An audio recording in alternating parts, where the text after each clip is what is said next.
For Awhayi Brigade, we have our vision and mandate as Awhayi Brigadiers. The mandates includes promoting discipline and patriotism wherever we are. So as uniform personnel, you should be able to do what? To promote discipline in every area of life. You can remember that before then, you go to supermarket, they don't queue up, wait for their turn, they want to pay for goods at the counter. Somebody will just pick his own and rush and will be like push out the other people. I want to pay and go and say I'm in a hurry. No. So government came up with this war against discipline so that in our own lives we observe due culture. For those of us who are working in government or outside the government, you observe what they call the work ethics.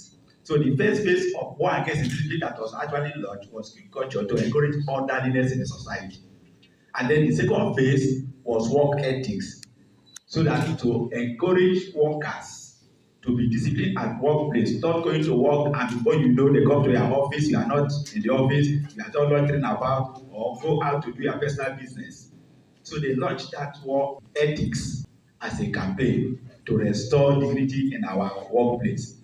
And then they also launched what they call the third phase, patriotism and nationalism. We should all be patriotic.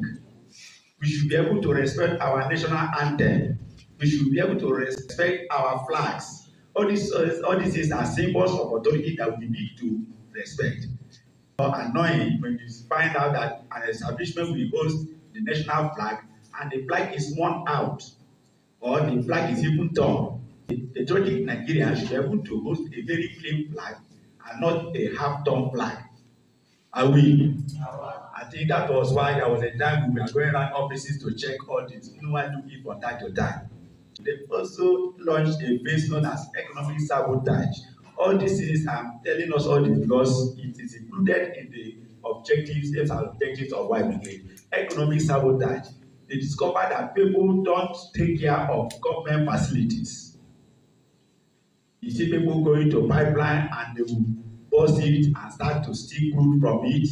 People will look at any little problem in the community, they will go and burn down government buildings like schools that is supposed to benefit the citizenry, that is supposed to benefit the community. You see them going to burn down health centers. So government, in the bid to curtail all of this, decided to launch war against economic sabotage. And then finally, before the government was overthrown, was the environmental sanitation. I thank God that in Lagos State today, they have revived that monthly environmental sanitation. And I also hear that here in Awhayi, they also observe it monthly. So it is in order for us to live a healthy life. If the environment are dirty, the people become sick, and we may not have people with energy to work and then make money that will develop our communities. So promoting discipline and patriotism is one of our mandates. Supporting government social mobilization programs, assisting community in development programs, and educating citizens in their responsibilities.